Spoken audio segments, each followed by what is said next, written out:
Bonjour, que diriez-vous ce matin d'une petite balade entre nous, entre copains donc, au nord de Paris, du côté de Compiègne et Soissons, et donc en Picardie, à la découverte de l'univers de la voiture de collection et de restauration par le biais de l'atelier des Coteaux. C'est le programme de Turbo ce matin, mais avant le sommaire, je vous présente sa compagne de route, Austin Healey Mark II 3000 de 1962. Elle est belle, hein? Elle est désirable. Comme le sommaire de Turbo. C'est parti.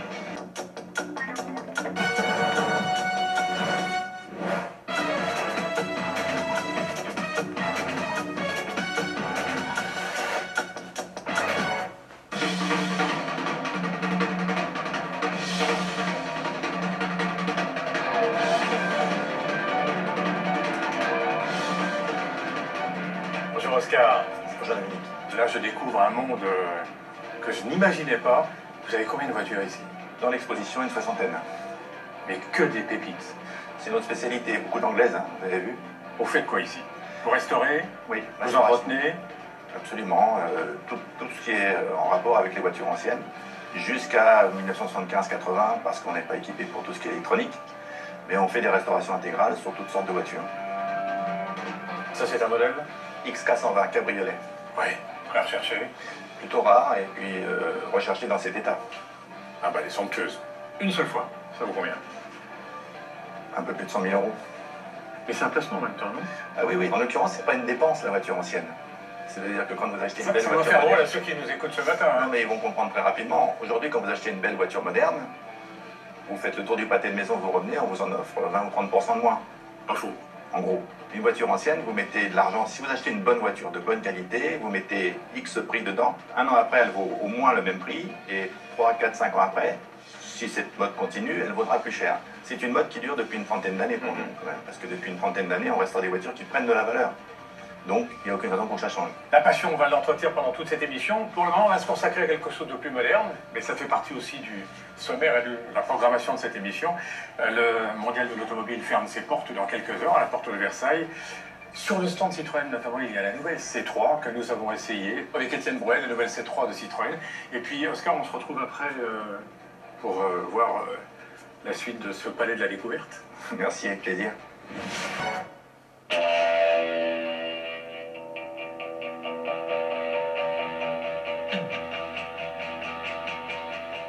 Il y a de quoi satisfaire bien des envies, bien des rêves. Il y a parfois d'ailleurs des rêves qui peuvent tourner un tantinet au cauchemar, notamment en découvrant... Alors je sais que je vais peut-être heurter les esprits bien pensants concernant Aston Martin, mais c'est vrai que c'est quand même une production un petit peu atypique dans la gamme. C'est vrai, c'est une voiture qui a été conçue pour être destinée à l'élite de la planète, et donc dans des formes très particulières. On y reconnaît ça depuis toujours, modèle exceptionnel. Ça, là, si vous me permettez l'expression, c'est du lourd. Ça, c'est le modèle vraiment sympa de la gamme, c'est le V8 volante. Donc même mécanique que l'autre en fait, mais une carrosserie beaucoup plus adaptée, beaucoup plus reconnaissable pour nous. Une ligne quand même assez intemporelle, c'est parce beau. qu'elle est parfaitement passée son temps. Et là, Alors, de l'exceptionnel, là. les plus anciennes de la gamme, les dernières générations des DB24, dites DB Mark III. Là, on commence à monter en puissance et l'évolution, c'est la magnifique DB4. Mais on reconnaît déjà la calandre qui va rester typique des Aston Martin. Ce sont les modèles rarissimes, ça. Oui, rarissime, oui. Aux voitures d'aujourd'hui, et plus encore aux voitures de demain, avec maintenant dans Turbo, un prototype signé DS Litance, vu à Genève, prototype fabuleux, que l'on espère voir un jour grandeur nature et en production généralisée. Stéphane Capella.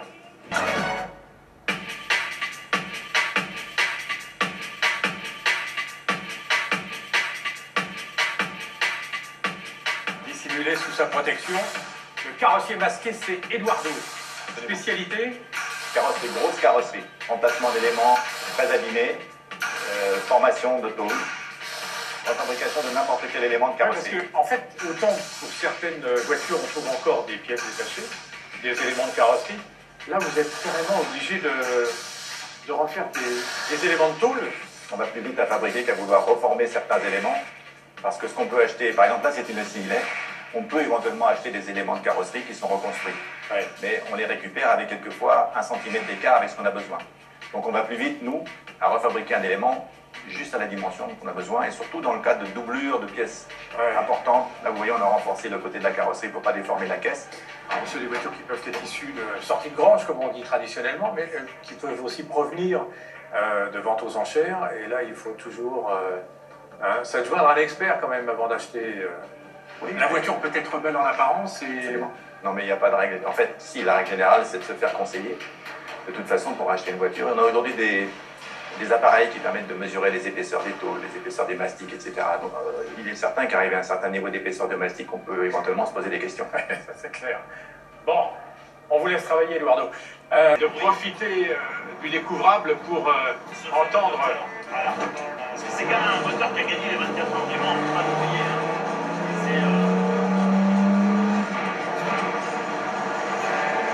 Pas mal, hein? C'est le moteur start des 24 heures du Mans. Il ne faut pas oublier ce détail important.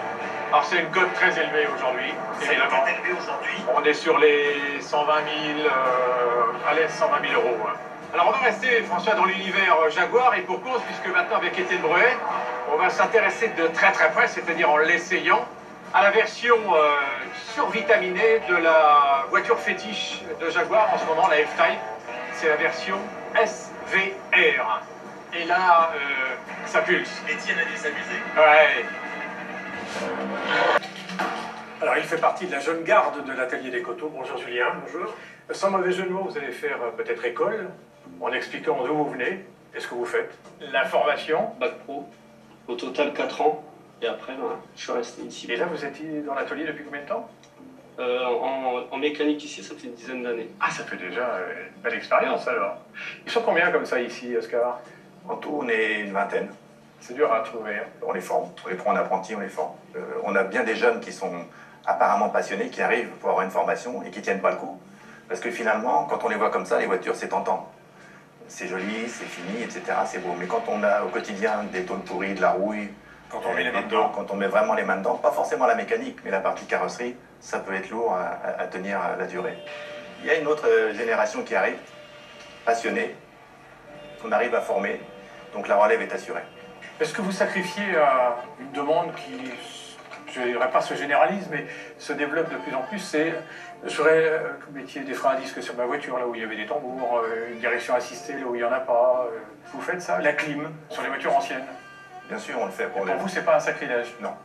Non, parce qu'on adapte la pièce à la voiture, et pas la voiture à la pièce. Donc, si vous voulez, tout ce qu'on fait sur ces voitures, c'est toujours réversible.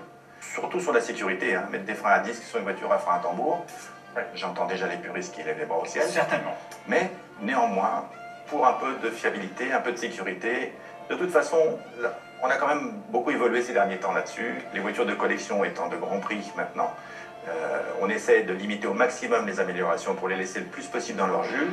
Merci en tout cas de nous avoir reçus ce matin. On va terminer avec vous en admirant des voitures vraiment hors du commun, qui là pour le coup sont irréversibles. Les hot rod. Un grand rassemblement de hot rod dans la Sarthe. Reportage de Xavier Descamps. Merci Oscar. Merci Dominique.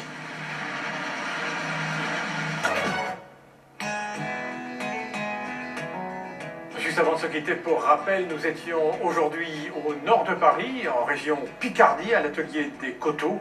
Sachez que si le site ne se visite pas, en revanche, vous pourrez en retrouver toutes les réalisations lors du prochain Rétromobile en février 2017, porte de Versailles, à Paris. Dans l'ambiance garage, je vous souhaite une très bonne semaine. Ciao, ciao, je vous embrasse.